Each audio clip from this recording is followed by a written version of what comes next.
You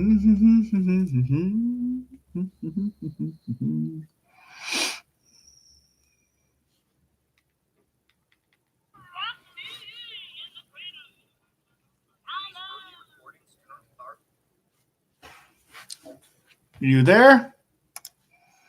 Who's there? Who's on? Say hi in the chat so I know who's on. Oh, hi.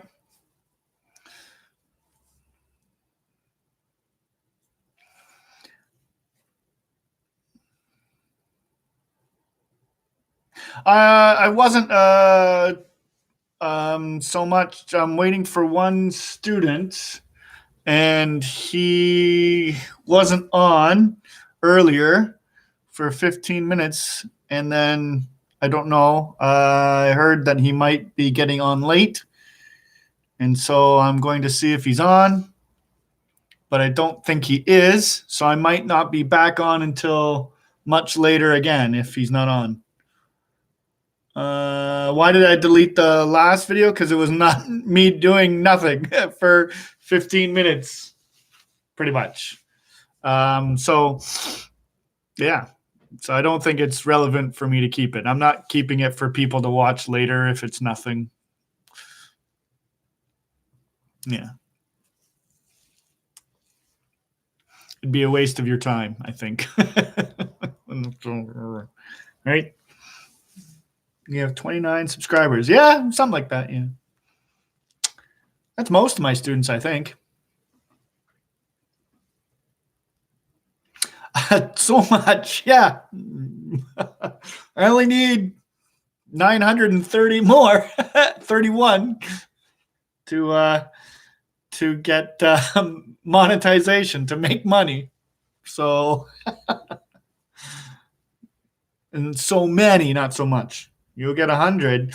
I don't know if I'll get 100. I'm not looking to get subscribers anyway. That's not the idea of this. I don't know if I'll continue this after people come back.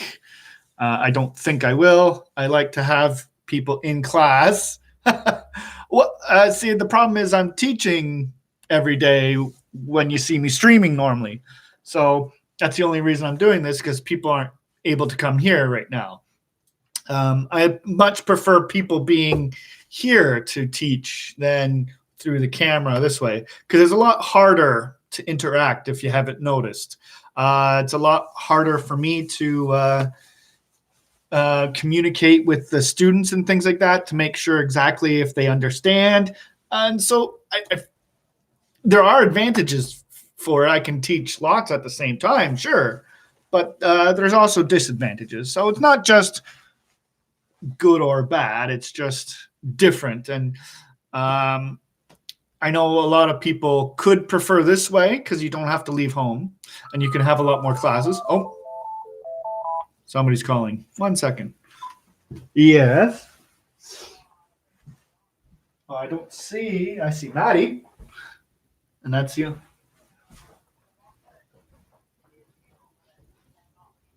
Oh. It says two, but one was me and one's Maddie, I thought. So I don't know. If Ryan, you're on, I'll goodbye. Ryan, are you able to message if you see this? I don't know that you can.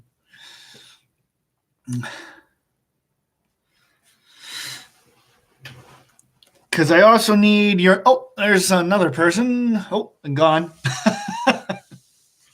Come and go. Come again. Hello. Hi. If it's Ryan, no. Okay, it's gone again. All right. Well, I'm not sure if you're on, Ryan, and I kind of need you to send me your email. Don't worry, it won't show up in here. It only shows it to me if you send an email. You can type it in chat, and that way I can send you the handouts for class.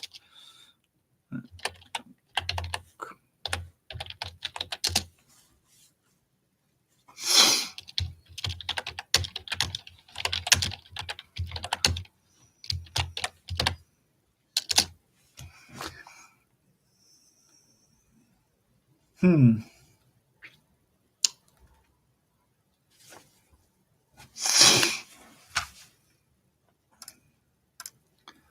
Doesn't show you on.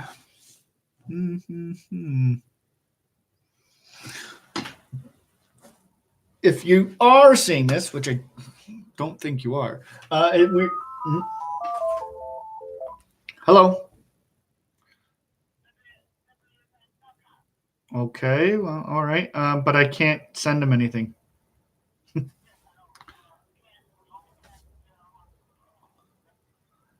Oh,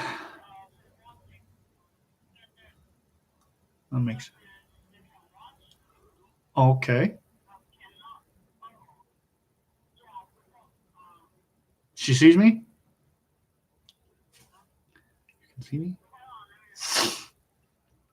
Because I'm on camera right now talking to you, so this is a little awkward. Oh, so hey, oh, hang on, Carmen. 1 second, I'll be right back. Carmen.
Oh, all right. So if you can see this, I know this is going to be a little bit difficult because you're not able to communicate with me. And normally I would send you some handouts, but it seems like you're not able to communicate through the chat. All right. Yes, I'm on stream again. Hi. Oh, okay. Sure. All right. Bye. All right. So I'm going to send you, apparently through Carmen, haha, so we're working around this. I'm going to send you some handouts, okay? Now, it's about today's topic, synonyms and antonyms, Ryan. So this is to help our vocabulary, all right? So, now, we're also going to talk about something a little bit later as well, okay? That'll help you out, all right? So, synonyms. What are synonyms? What are antonyms? All right. Well, because I know you can't answer in the chat, I'm going to tell you. Synonym are words that mean the same thing.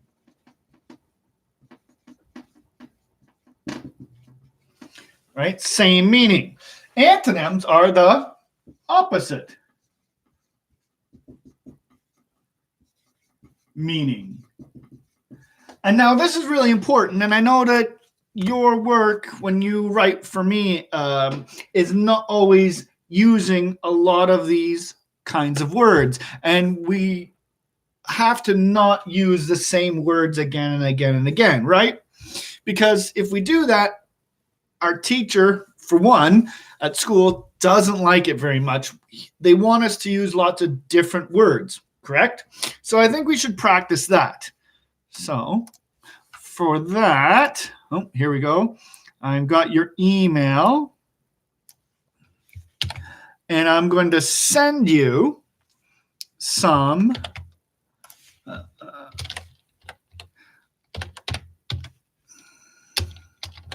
I'm going to send you some handouts about this, okay?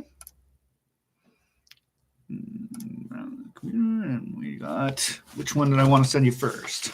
Okay, so I wanted to send you this one first. All right. And I also wanted to do that one. That was later.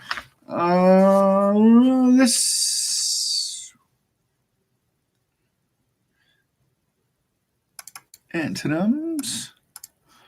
And then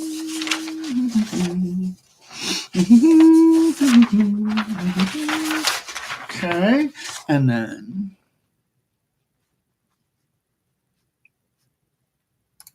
okay. So we're going to practice these synonyms and antonyms both just by themselves and with a sentence, okay? I'll show you which handout we're doing in which order, okay?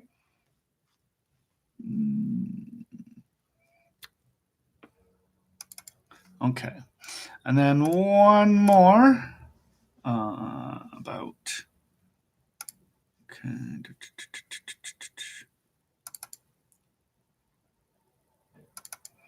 And I send you one more. So the attachments are in order of what I want you to work on, okay? But I'll show you in the stream, okay, when we're doing this, okay?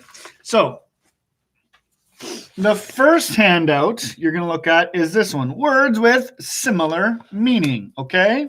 So in it, it'll have a list of choices for this word. All you have to either do is circle the word and then write the word after, okay? So synonyms, again, words that mean the same thing. It doesn't have to be exactly the same. It can be close to it. That's okay. So these first ones are pretty easy, I think, right?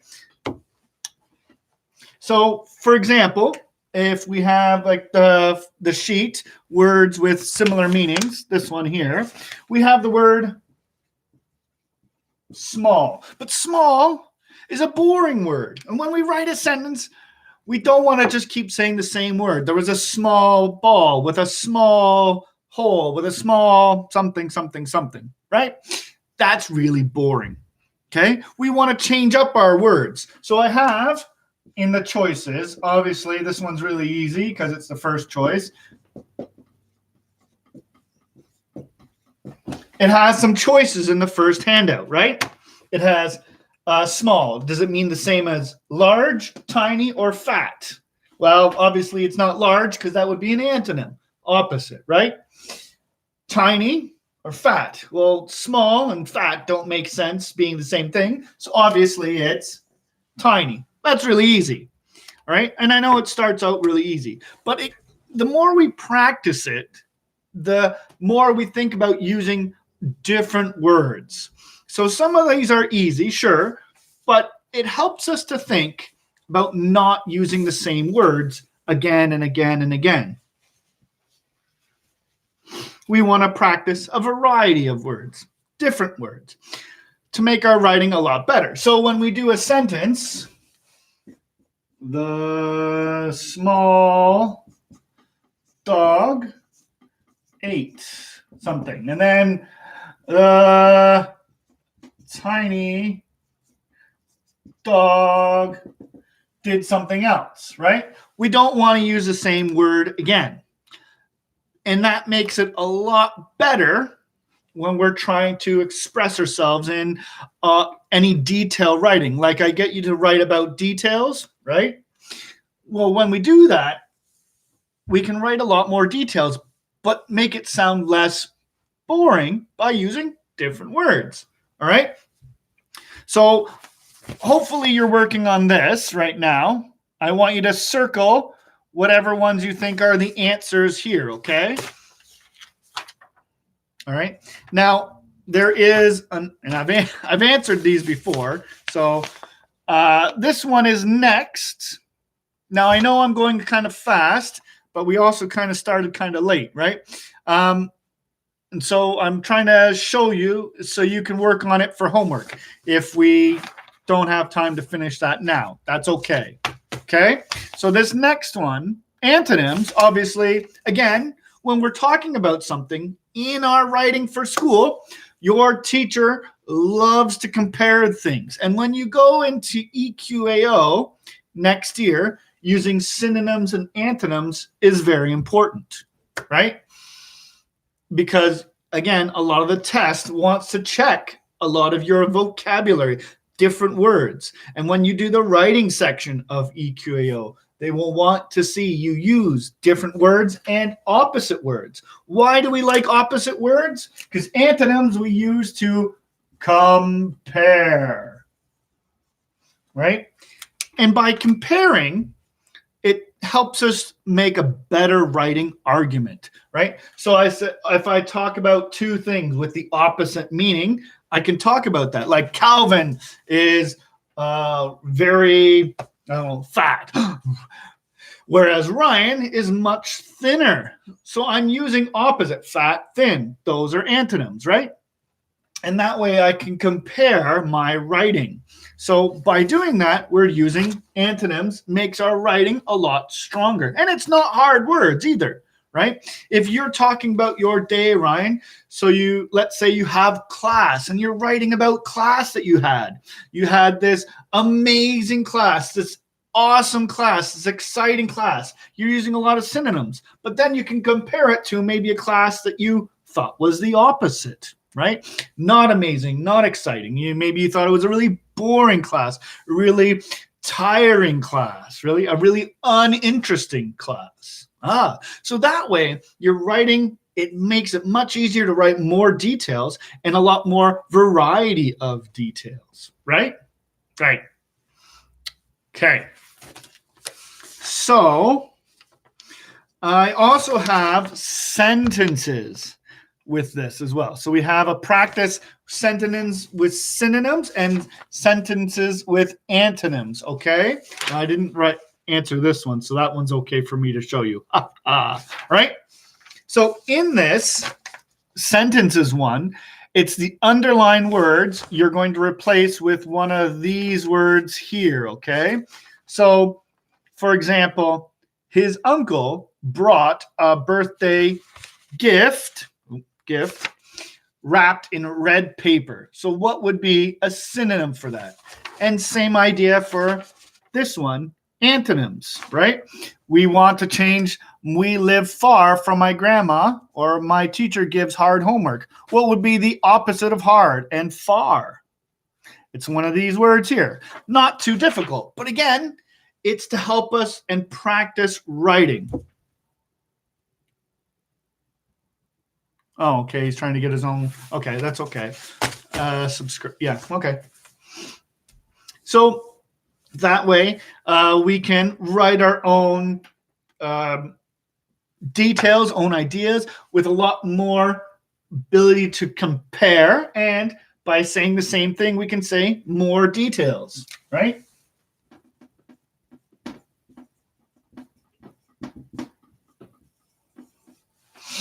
Okay. So synonyms are helping us to write more details and in different ways, whereas antonyms help us compare details, compare things, talk about it opposites, right? And again, that's what these handouts are for. So I want you to do these 4 handouts for homework, and I'm going to check them next time you come to class, which will be next week, okay? And that way we can continue working on these things. And I think when we write something, let's say, okay, the small dog ate something, the tiny dog ate something, right, or did something, played something, it's a lot better than just saying the small dog, the small dog, the small dog, the small dog. It gets boring, right? We don't want that.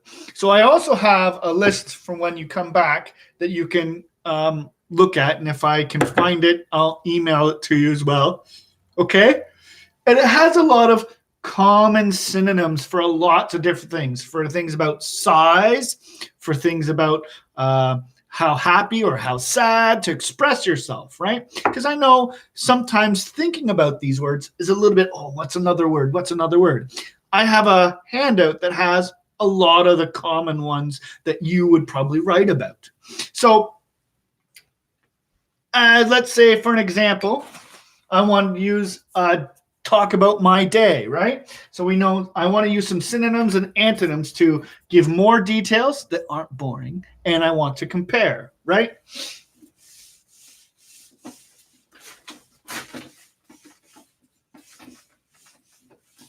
Okay. So let's say I'm writing about my day. Today I had a great cup of coffee in the morning. Okay, right? I don't want to just leave it there though, right? I don't want to say today I had a great cup of coffee in the morning. I want to say more about it maybe, okay? So it tasted, I don't want to say great again. I don't. It would be, this blue is not showing up really well. Sorry. It tasted great. I don't want to say tasted great. It tasted amazing.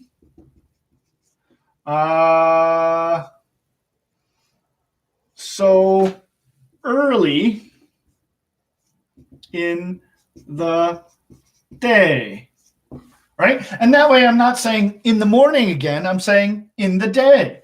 It's a similar thing, right? Yeah, I know I got the email. I already emailed him the handouts. Okay. Yeah, I know. I emailed him already. And yeah, okay. Did he say he got the emails?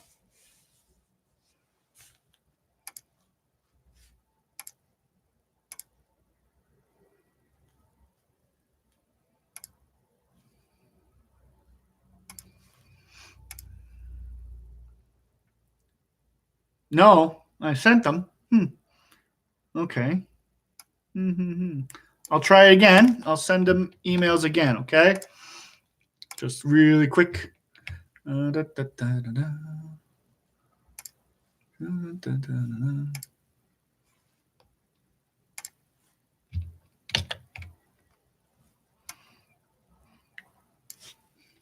Says I sent them. Okay.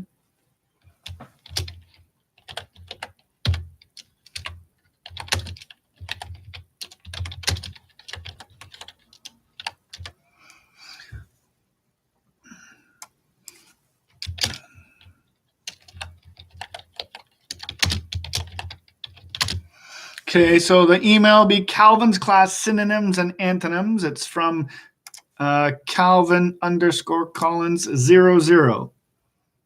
Well, he's already, yeah. All right, anyway.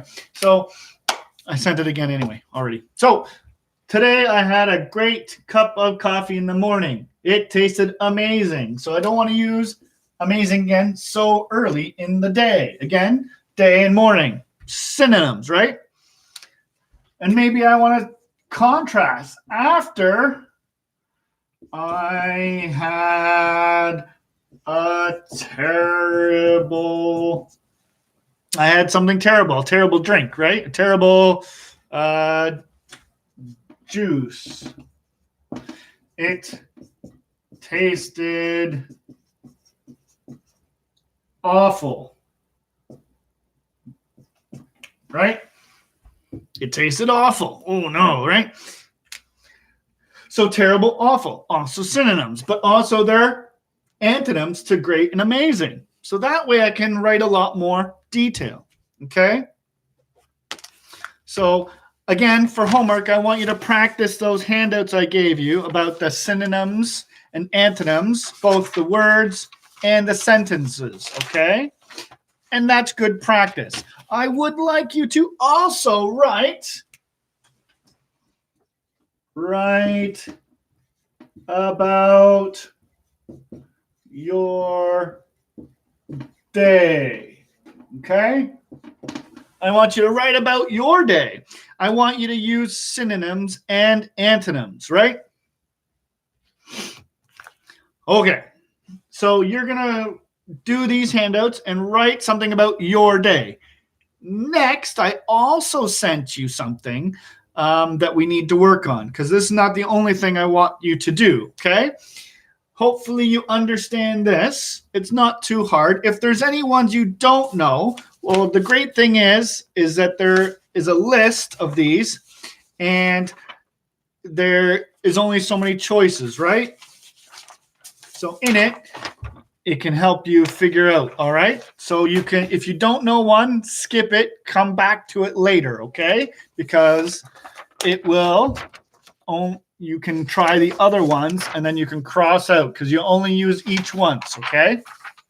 Okay. Next, I wanted to talk to you about something else. So I'm going to write on the board up here, do and outs, and then write about your day. So details about your day, okay? You have to use synonyms and antonyms. Got it? Got it. All right. Next, I did send you a handout about figurative language. Now, what is figurative language? Well, it's just a special way to write or to say something, okay? And you will have to know and understand these things. And it's using English in a slang, kind of like slang. It's using it in a special way to talk about something, all right? And you're starting now. We'll go over some of the easy ones, but you have to know this all the way through school, even in high school, okay? And you have to understand the meaning of each, okay? So we're going to go over some easy ones and that way. And you know some of these probably, okay? They're not super strange. You've used these probably, especially the last one, I think you've probably used, right? So first one and the second one are very close to the same thing, though.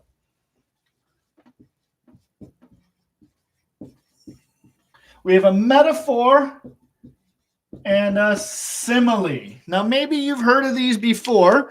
Maybe your teachers talked about them, okay? Often they're used in poetry, but they don't have to be, okay? They can be used in a story if you want, right? It's to compare two things. Let me clean that up. So it's to compare two things. Now, the only difference between a metaphor and a simile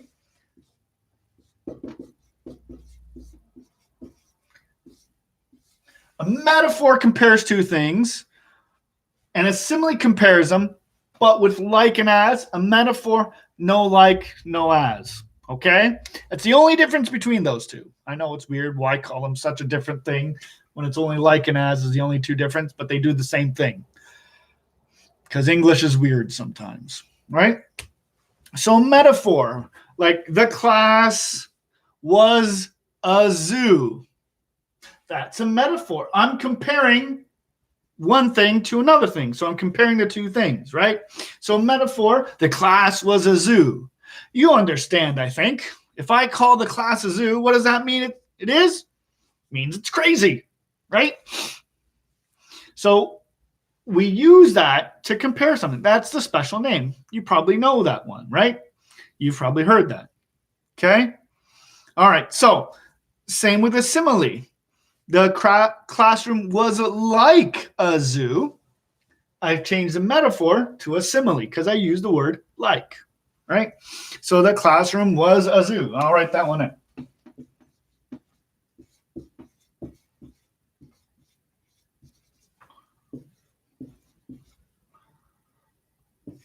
And I'm going to put a space here. And I'm going to write it in a different color.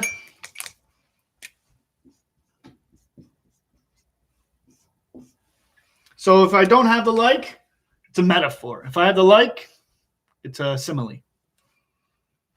That's it. That's the only difference between those two. But you need to know that because they even test that all the way up into high school. Right. Starting your grade and up, they test this stuff. They want to make sure you know it. Okay? Next one.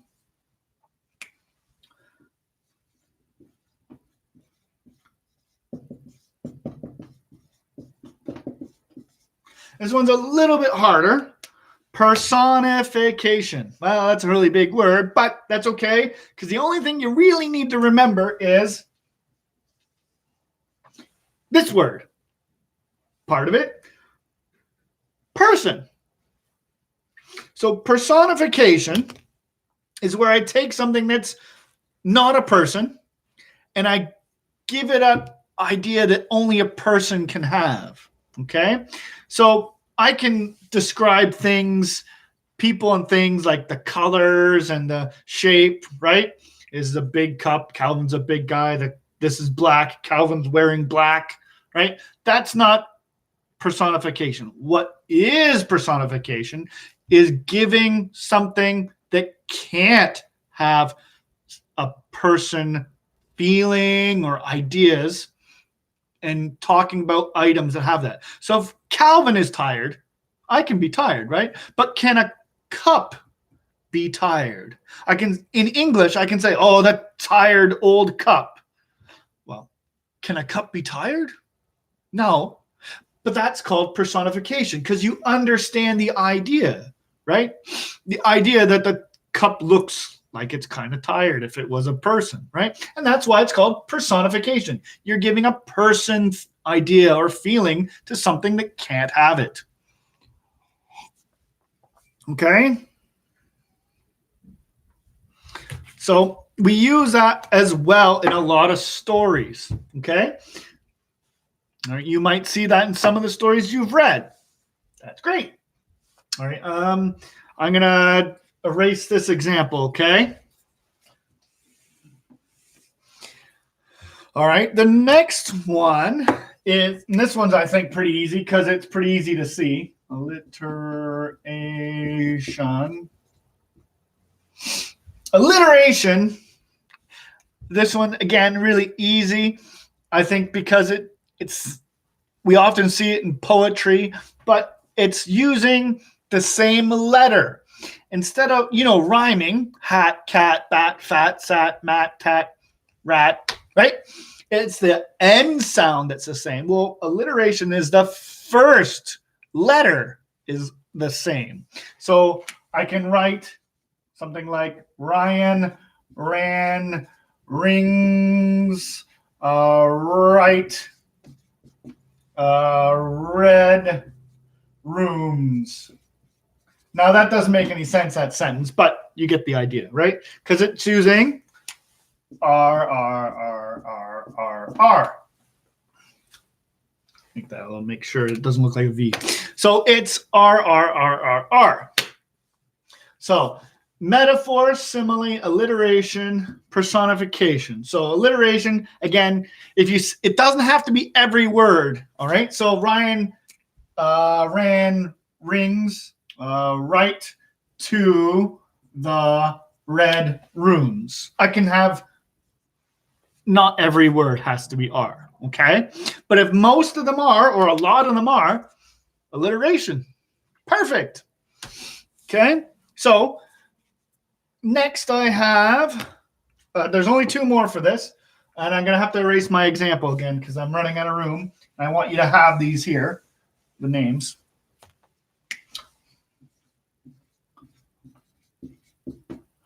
Onomatopoeia. I always forget how to spell onomatopoeia.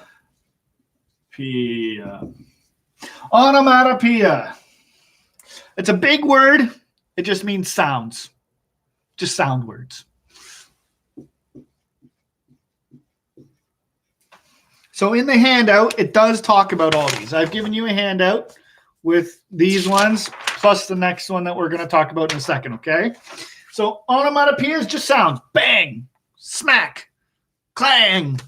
It has a few examples here as well. Oof. Oof is onomatopoeia. I know the kids all say oof right now. Oof. That's onomatopoeia if I write it. Just writing sounds. That's it. Okay? And the last one you've probably used, but you probably don't know this name, is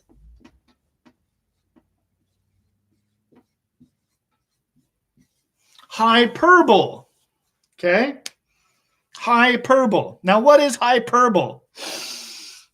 Well, now maybe you don't know how to read this word, but you know what it is. Exaggerate. Right? Exaggerate means to say something is bigger or more than it really is.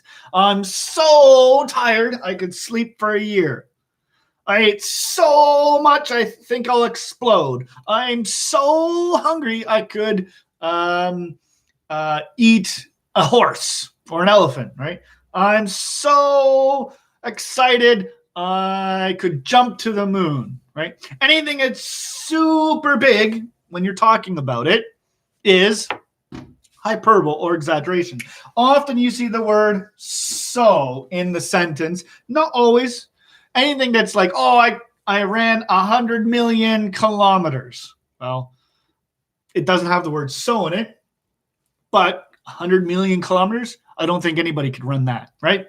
So if anything's really, really too much, it's hyperbole or exaggeration. And again, why do we need to know this, Ryan? Because you will use this in school, right? Starting this year, you're going to have to learn it. And then from here, you're going to have to understand what its meaning is and then use it in your own writing at school, okay?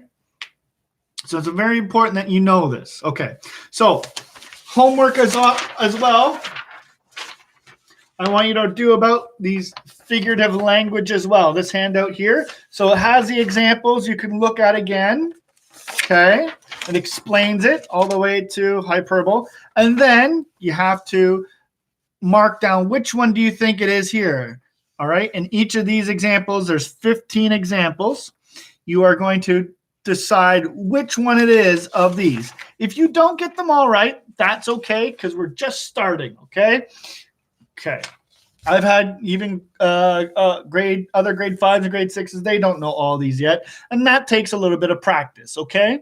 So to recognize them a little bit more. Some of them you'll find easy. Some of them will be a little harder, okay? All right, and then here is to match the definition. So you're just you can just write lines if you want, right? What is a metaphor, simile, personification, onomatopoeia, alliteration, and hyperbole? You have to match it with these definitions here, okay? All right. Now, in the handout that I've given you, it has the answers. But don't look at them. You can always check your answers after, okay? I want you to try first, okay? So you have your synonyms and antonym work, okay? And you have the figurative language. So homework, do the handouts. That's including the synonyms, antonyms, and figurative language. I also want you to write about your day. And I want you to try and write with synonyms,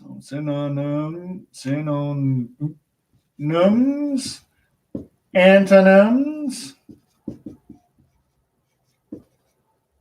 and figurative language. Okay? So that's what I want you to do for homework. All right? So let me, if I've not gotten any email from you, it's hard for me to know if you understand everything because I'm not able to communicate too directly with you, am I, right now? That's okay, because we're going to work on this more when you come back for class, okay? All right. So another example, I'll read out an example in here. The coffee shop is an ice box being really cold. So I can say the coffee shop is Antarctica, right? So which one is it of that? So I'm talking about the coffee shop is really cold, right? But I'm comparing it to another place. So I hear the word compare. It's a metaphor, right? If I said it was like Antarctica, it would be a simile. And now, hey, wait a second. There's more than one there. That's okay. Because sometimes these work together, okay? And we can have more than one. So if I said it's really super cold, that's also hyperbole or exaggeration. So I'm comparing some place. That's the main one, but it's also hyperbole. That's okay. If there's more than one, if you check your answers and you go, oh, but I thought it was this one, you might still be right, okay? Because there can be more than one. Just like I can use alliteration and a metaphor or a simile or onomatopoeia at the same time. You can use more than one at the same time, and that's okay. So when you write about your day, Ryan, I want you to include a lot of details. Doesn't matter if it's something real that happens or something you want to make up. Just I want you to write details mostly, but having it about your day makes it a little bit easier, okay? I want you to try and use some of your synonyms. If you have to look at the sheet, that's fine. I want you to use antonyms. Great. So that's going to help you also with your figurative language because you can compare things with antonyms sometimes too, right? Okay. So I don't see you've signed up or anything at this point. So it's a little hard for me to know if you understand. But I'm just going to check something really quick. Hopefully. So we know. All right.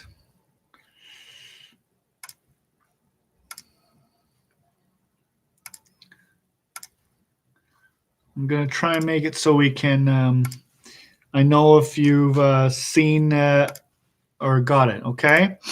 Oh, ooh, I'm way over time too. So I'll see you next time, and we'll practice more of this next time, okay? So do these handouts, okay? Do the handouts about synonyms, antonyms. Do the handout about the figurative language. Then I would ask you to write about something, okay? Try and do that last because hopefully this vocabulary will help you write more details, okay? All right. And I'll see you next time. Bye.